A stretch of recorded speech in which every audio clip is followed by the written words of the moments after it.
За, сайн байцгаана уу? Та бүхэнд энэ өдрийн мэндийг хүргье.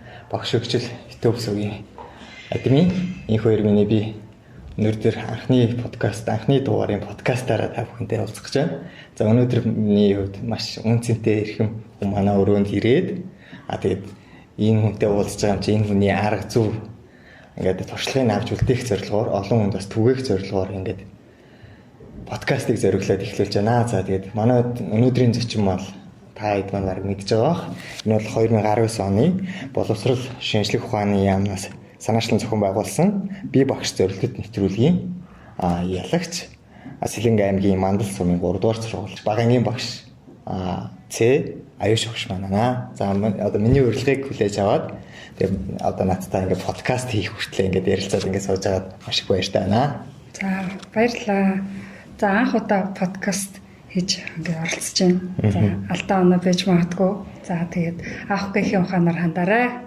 За, баярлалаа. Тэгээд эхнийхээ асуултыг танд тавья гэж бодож байна. Та Аюуш багшаа та нэг өөрийгөө нэг дэлгэрэнгүй танилцуулаач гэж хүсэж байна. Тэгээд одоо хэдэн жил багшилж байна. Тэгээд энэ талаараа та хаалцаач. За, намайг Цэрмагийн Аюуш гэдэг. За, 2002 онд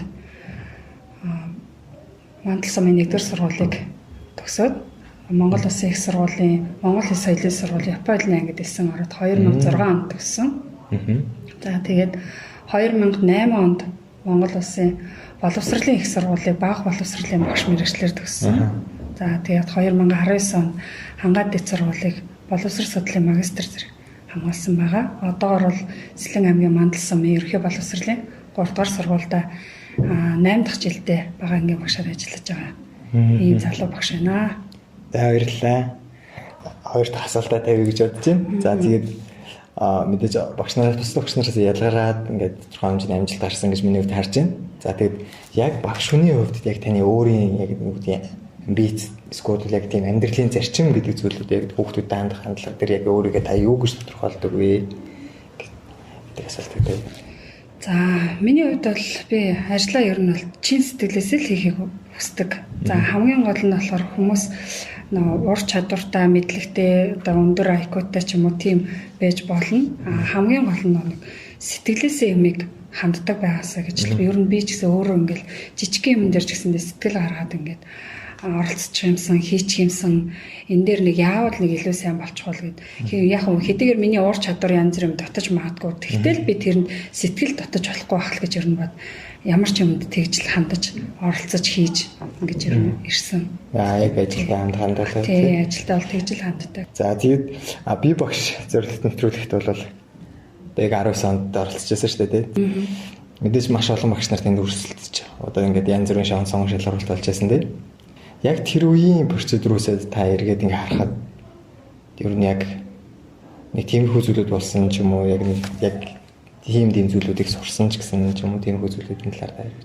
За, 2019 онд боловсрол шинжлэх ухааны яамны одоо санаачлагаар боловсрол телевизийн ингээ хамтраад багшийн мэргэжлийг одоо нийгэмд сурталчлах, таниулах, багшийн одоо ачаал ямар үедээ ингээ таниулах зорилготойгоор ингээ нэвтрүүлгийг анх санаачлаж гаргасан. Тэрэнд ингээ эхний шат нь бол сургуулиуд дээр болсон юм аа. Бүх одоо Монгол Улсын ерөнхий боловсролын сургуулийн багангийн багш нарын дунд сургууль дээр явуулаад тэгээ манай сургуулийн менежер сургуулийн багш нар ярьж хаад намайг сонгоод чи явал болно гэдэг. Тэгээд эхний нэг шат нь болохоор аймаг руу явах 2 минутын бичлэг ингээд хийсэн өөрийнхөө одоо ажиллаж байгаа арга туршлагатай зүйлээ танилцуулсан тийм 2 минутын бичлэг явуулаад за тэндээсээ ингээд аймагаас 3 багшийг шалгаруулад тэгээ бүс болоод тэгээд бүсэд болохоор манай одоо Сэлэнгэ аймгаас гадна өөр 5 аймгийн багш нар ингээд нийтдээ 18 багш 6 аймгийн 18 багш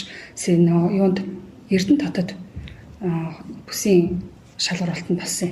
За, тэндээс ингээд аймагаас нэг хүн шалгараад тэгээд одоо Монгол Улсын 21 аймгийн 9 дүүргийн ингээд нийт 30 багш маань дараагийн шатанда шалгараад ингээд Улаанбаатар хотод бид нэр хамтдаа ингээд нэг дор байрлаад ингээд явсан. Тийм болоод тэгээд хамгийн эхний одоо тэр 30 багш маань шалгаруулалт нь эхнийх нь болохоор даалгавар тус бүрдээ нэг 12 даалгавар бид нэр хийсэн байгаа. Тэрний эхнийх нь болохоор эхний үеүүдэд бол дандаа багаар хамтарч ажиллаж байсан. баг болоод ингээ хамтарч даалгавруудаа хийгээд тэгээд хасагдах журмаар ингээ багаараа хасагдах журмаар яваад тэгээд сүүлийн 10 хүн нь болохоор ганцаарчилж яг ингэж тухайн даалгавруудыг хэрхэн биелүүлж байгаагаараа ингээд оролцоо явсан юм нэвтрүүлэг болсон. За тэгээд даалгавар бүрт амжилттай оролцоороо тэгэл шилдэг багш болсон. За энийг болохоор би бас юу гэж харж байна гэхээр түрүүн би өмнө хэлсэндээ аливаа ямиг нэг чин сэтгэлээсээ хийчихсэн гэдэг нэг тийм ер нь бол зарчмыг баримталж ажилладаг гэж хэлсэн. Тэрнээс манай ингээд одоо багш нар болоод манай менежер энэ төр ямар нэгэн сургалт одоо юу гэдэг те багш нарын оролцоотой зүйлүүд дээр очиод би бол тэрэнд одоо яг тэр тухайн цаг мөчийг би одоо яг л өөртөө зориулж өөр хийдний одоо юу гэх юм те цагаа нөхцөөсөн байдлаар өнгөрөхийг боддгоо тэр мэдээж багш нарт хэрэгтэй зүйл ярьж байгаа тэр хүмүүс цаг заваа зориулаад өөрт ингээд ирсэн байхад тэгээд ер нь бол тэндээс юуг би олж авч харах уу юу би эндээс юуг сурч болох уу гэдэг өнцгөөс л ер нь аюу тийм итгэвтэй одоо суралцдаг гэх юм уу ингээд тэгдэг байсан. Тэрийг маань одоо ингээд манай сургуулийн багш нар болон менежер энэ төр олж харсан юм шиг. Тэгэл ингээд тэр нь явсараа хал. Тэр нэвтрүүлэг сонгогдох хамгийн мэдээж ихний шатуудад тоолж ажил дараагийнхын шатууд нь бий болно тийм. Тэгэхээр ингээд сургуулиасаа сонгогдсонд бол маш их баяртай байдаг. За энэгээр дамжуулаад бас нэг яг хүмүүс бусд хүмүүс бол ус төрж чинь ч гэдэг юм уу хин нэг ус төрчийг ингэж ойлгож магадгүй. Би бол тэр өнцгөөс нь бол ярмааргүй байна. Жи Эрдэнэт гişүү манай одоо Сэлэн аймгаас гарсан гişүүн байгаа. Тэр аймгийн Сэлэн аймгийн хараа бүсийн багш нарын дунд ур чадварын уралдааныг ингээд өмнөх жилүүд нь миний одоо оролцоос өмнөх жилүүд 2-3 жил ингээд дараалаад явуулдаг байсан. Тэр ингээд маш ингээд багш нарт нэг сэтэл болж байгаа байхгүй. Тэр тухайн үед болохоор тэр оролцсон багш нарын төрүүлсэн багш нь болохоор гадаад баялах хэрэгтэй. За дараагийнх нь ингээд шатнууд нөгөө нэг юу шагналуудтай.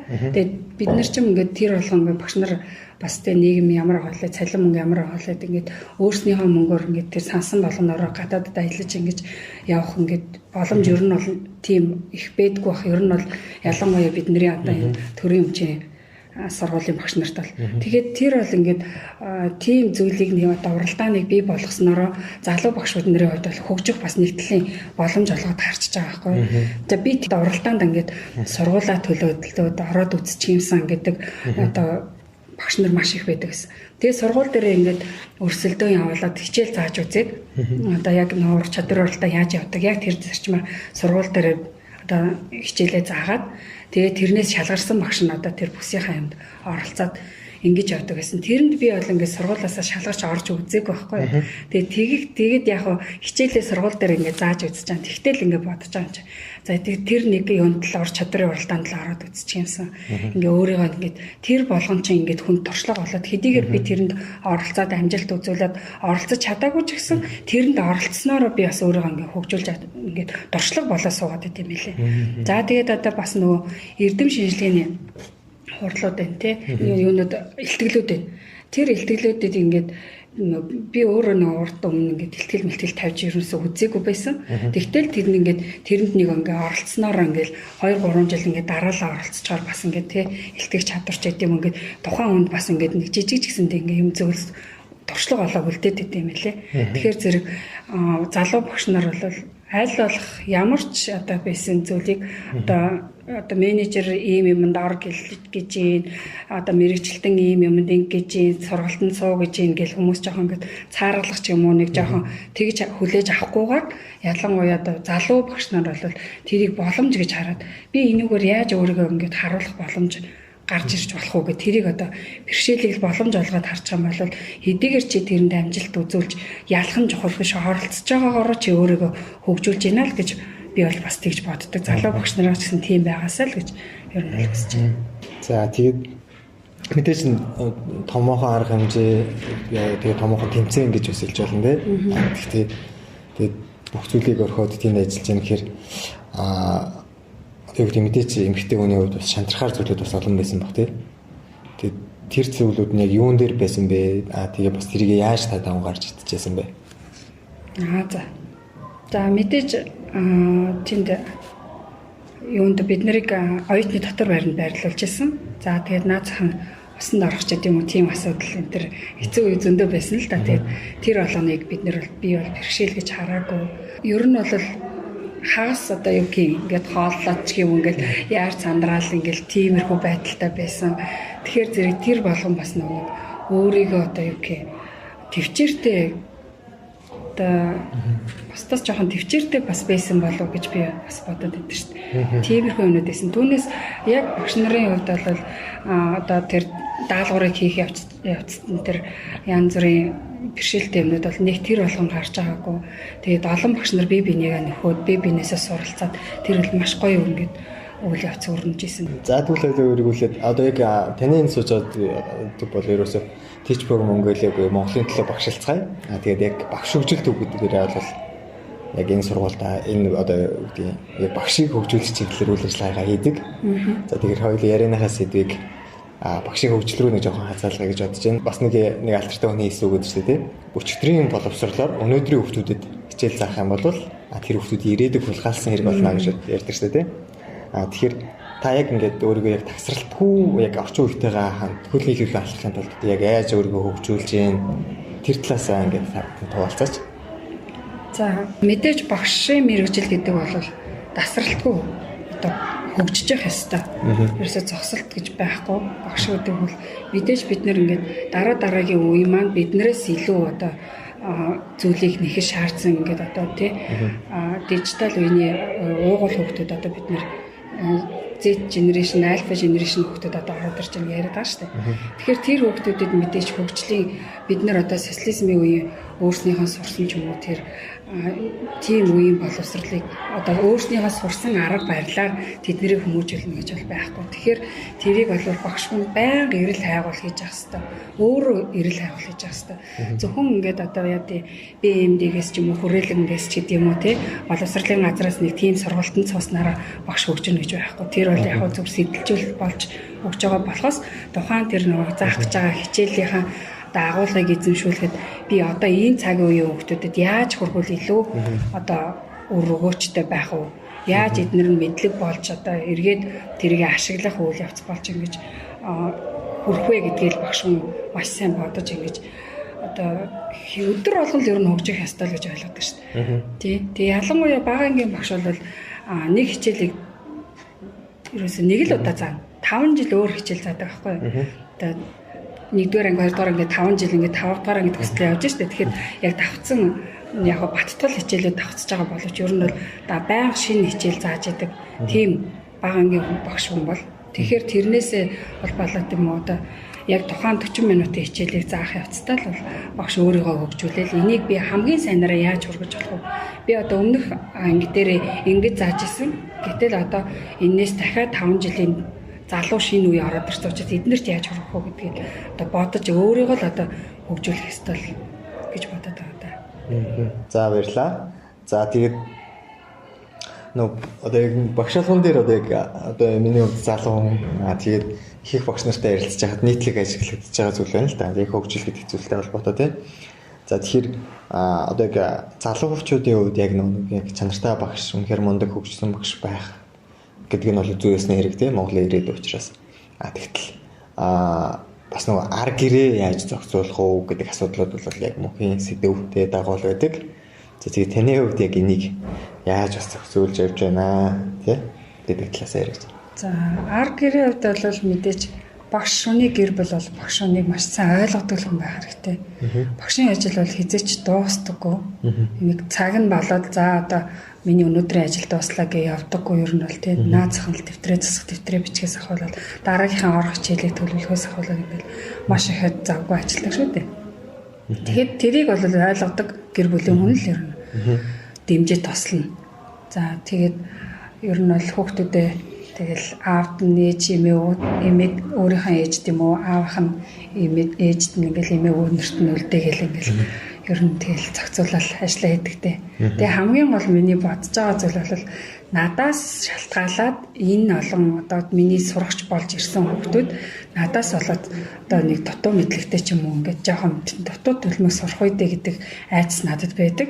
Тэгээд би одоо ингээл буцаал ажил руу орчод байгаа байхгүй. Яг ингээд залуу багш нарт хэлгээд мэдгүй чадахгүй байгаа зүйлээ ерөөсө хүнээс ичээд зоохгүй асууж идэг. Миний бас нэг одоо яг одоо амьдралдаа хэрэгжүүлээд гэдэг юм уу ингээд зарчим бас нэг тийм. Би хэрвээ ингээл компьютер технологийн мэдлэг маань дутаад ч юм уу чадахгүй юм байх юм бол чаддаг мэдгээс нь ингээд хичээл заахгүйгээр асуудаг. За тэгэл да өөр нэг хичээлийг заах гал ингээд чадахгүй байх юм бол одоо олон жил ажилласан арга туршлагатай багш нар багшаа би энэ агуулгыг яг энийг юуг нь манай ингээм арай л нэг сул ойлгох шүү. Энийг одоо яавал ингээд сайн ингээд заах уу гэд ерөөсөө ингэж ичиж заахгүйгээр юмыг асуудагт би бас нэг миний бас нэг чанар юу байгаад байгаа юм болов гэж боддог. Тэгээ энийг тэгэл багшийн гэдэг чинь байнгын л ингээл эргэл хайгуулыг л ингээл бэжэдэг тэрийг л одоо арг гэр маш сайн ойлгосны үндсэн дээр л ер нь бол багшаас амжилтгаар нь тэгээ биднээс шалтгаалж одоо Монголын ирээдүй биднээс шалтгаална тий. Тэгэхээр маш хариуцлагатай өөрийнхөө одоо ажлын хариуцлагыг сайн ухамсарлах хэрэгтэй юм болов уу гэж бодоод байгаа. Тэгэл өөрийнхөө арг гэрээ ч гэсэн давхар хаяхгүй ингээл хүүхдүүдэд хүмүүжүүлэл ингээл явж байна л та. Тэгэл багш болгон л адилхан бас тэгжэл байгаа. Тэрний л нэгэн адил ингээл хамгийн гол манай гэр бүлийн дэмжиж ойлгодог тал одоо. Ер нь бол яг би багш гэдэг нэвтрүүлгийн хувьд бол нэлээд том. Тэгээ бас маш их үүрэг өгж өгсөн бас чанартай нэвтрүүлэг гэж миний хувьд хардаг.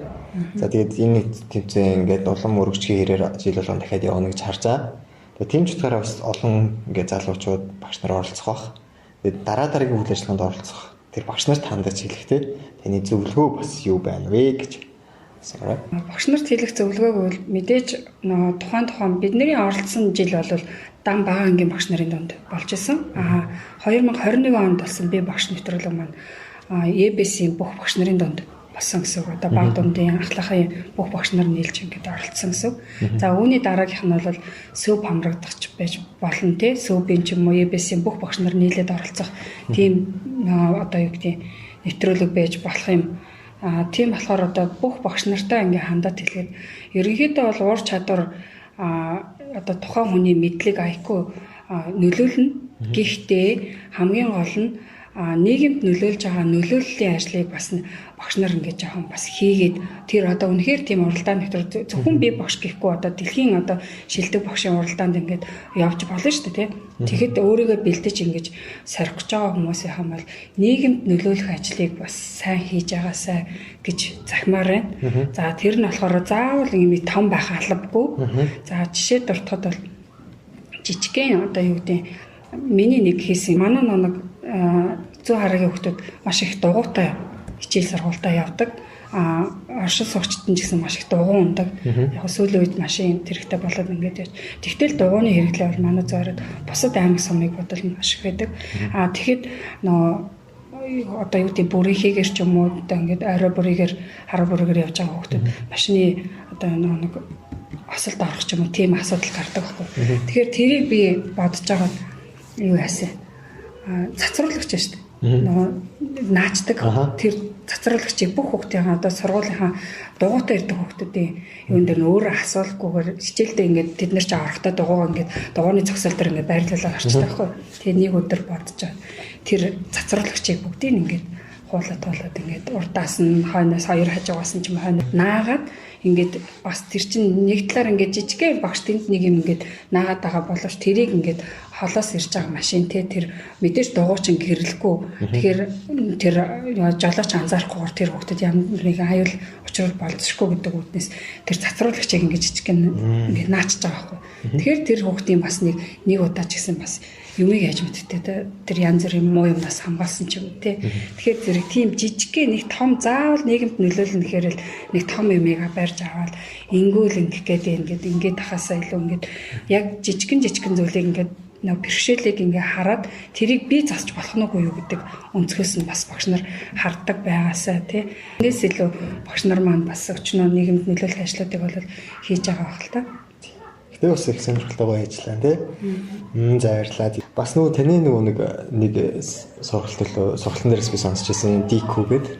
За тэгээ 5 талт зарчим гэдэг тэр зүйл чинь бас их надад таалагдчихсан. За энийг бас ингээ олон багш нараас хэрэгжүүлвэл гэж би дотроо боддог. Тэгэхээр ерөнхийдөө та ингээд богинохон товчоор ч юм уу эсвэл нэг 5 зүйлд нь юу ордгийг гэдэг талаас нь та тайлбарлаад хэлвэл.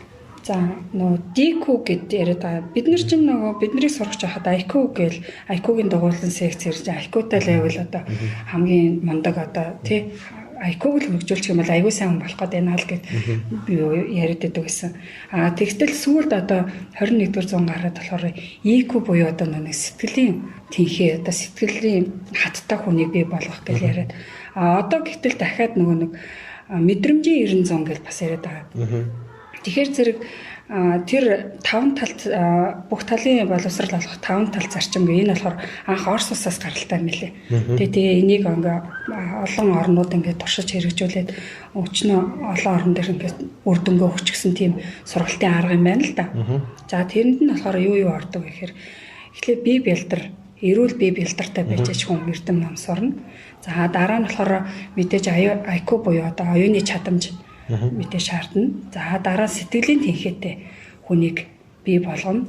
Тэгээд харилцааны чадвар, өөрийгөө удирдах чадвар гэсэн энэ таван зүйлийг тэгш авч явж иж гэмээр одоо яг тийм дикүүтэй хүн буюу одоо diamond color гэж хэлээд байгаа байхгүй. Тэр нь болохоор яг алмаз шиг хэлэлцдэг нийгэмдээ одоо тийм нөлөө бүхий байж чадах тийм хүнийг бий болгож байгаа. Түүнээс одоо оюуны чадамж нь зөндөө өндөр хөгжсөн би эрүүл бие бэлдэртэй хэрнээ сэтгэл зүйн хатгүй байвал тэр хүн ямар байх вэ те аливаа нэг саад бэрхшээл болоход нурж унах ч юм уу нэг тиймэрхүү зүйл гарна. Тэгэхээр тэр таван зүйлийг багш нар яг аль нэгийг онцлог дээш нь болохоосоо илүү яг тэрийг бүгдийн жигэд ингэж нөө хүүхдүүддээ өсгөж дээш нь тэр чадварыг нэмэгдүүлснээр л одоо тэр дикүү сургалтын зарчим нь оршоод байгаа юм л да.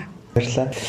Манай нэвтрүүлгийн бас цаг өндөрлөг төгсөн байна. Нэвтрүүлгийн хэцээ тэгээд бас тодорхой хэмжээний цаг нь л баригдах гэдэг юм тэр нь л дээ. За тэгээд за сүүлийн асуулт нь болохоор одоо мэдээж дахиад эргээд ирж байгаа хэдэн гоё сонирхолтой сэдвүүдийг ярьлаа. Одоо би багш гэдэг нэвтрүүлэг маань одоо Монголын хувьд бол нэлээд том шүү дээ. Одоо энэнд оролцоод ингээм амжилт гаргачлаа. Тэгээд таны дараагийн төвшин тасгам гаргахыг хүсэж штэ залан хөгжрэлт илүү ингээд том зүйлийг зорж бодож явдаг ах гэж миний хувьд бодож байна. Хэрвээ нууц уушвал тэр нь юу вэ? Тэ? Одоо дараагийн том төлөвлөж байгаа ажил гэх юм. За том ч гэж ярих жижигхэн зүйлийг том болгож олно гэж та ярьчлаа штэ тэ. За тийм арай нийгэм өөрчлөлт болох зүйлийг та. За миний дараагийн төлөвлөж байгаа гэх юм уу мөрөөдөл гэх юм уу одоо бодож байгаа зүйл бол энэ одоо Финланд, Япон, Солонгос гэдэг энэ өндөр хөгжилтэй орнуудын боловсрал маш өндөр одоо түвшинд хүрчлээ гэж яриад байгаа шүү дээ. Тэрэн шиг одоо тэр Монголыг тэр түвшинд аваачаад багш нарын оролцоо ер нь ямар хөө байх ёстой юм бол гэдэг талаар бас бодож байна. Тэгээд өөрийгөө тэр талаар одоо хөгжүүл чиглүүлэхийг бас зорж байна. Тэгээд болж өгвөл тэр одоо мундаг одоо боловсрал олгоод байгаа тэр яг нутаг оронд нь тэр газар нь очиж үзээд нэг жоохон юм үзэж нүд тайлна гэдэг шиг ер нь нэг тиймэрхүү одоо зориг байна. Тэгээд яг гарцаа бол сайн олж мэдэхгүй байна. Сая бол ингээд одооноос л ингээд хичээл маань тий тахимаар хичээлээ ингээд бүх юм нээлттэй болоод эхэлчлээ. Тэгэхээр тийм боломж бололцоо бол надад гарах байх. Ингээд самд явал бүтэн гэдэг шиг болох байхаа л гэж бодод байна. Бас Хөгжлөө бас ингээ боловсруулаараа тэргүүлж байгаа судлах гэж гэсэн үг шүү дээ. Бас яалтчгүй Финланд, таны дээр дурдсан орнууд ч яг дэлхийг боловсруулаараа дэлгэрүүлж байна тий. Тэгэхээр чанартай боловсрал олгодог гэдэг нь олон талт судалгаанаас харагддаг тийм орнууд байдаг. За тэгээ удахгүй тэр орнд л угаасаа очих хаа гэж найдаж байна. За ерөөл Батар шиг. За тэгээд өнөөдрийнхээ нэвтрүүлгийг ингээд дуусгах уу? Таны ингээд яг гэдэг сүүлийн ингээд манай нэвтрүүлэгт ч юм уу за эхний дугаарт зориулаад хэлэх үг байвал ингээд хэлээч гэж хүсэж байна да. За ингээд Монголынхаа нийт багш эмэх энэ эрхэм алдрыг хүртсэн та бүхэндээ одоо ажилд нь хамгийн сайн сайхныг хүсье.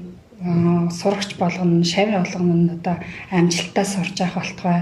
Багш хүний хамгийн том одоо амжилт бол сурагч нь өөрөөс нь илүү амжилт гаргаж, өөрөөс нь илүү ингээд суралцах оршин гэж би бол боддог. Тийм болохоор бүх багш нарын маань шавнар нь өөрөөс нь илүү мундаг хүн болж багш нарыгаа баярлуулж авах болтугай гэж тэрэлэргээ да. За баярлалаа. Боловсрал шинжлэх ухааны яамны бие багш зөвлөлт нэвтрүүлгийг 2019 оны ялагч Сэлэнг аймгийн Мандал сумын 3 дугаар сургуулийн бага ангийн багш Ц Аюуш байлаа. За эхний одоо үйл ажиллагаанд нь хүрэлцэн ирээд ингээ оролцож байгаа тань чин сэтгэлээсээ баярлалаа. За танд амжилт хүсье. Баярлалаа. Та нарын ажил гэсэн амжилт хүсье. За баярлалаа.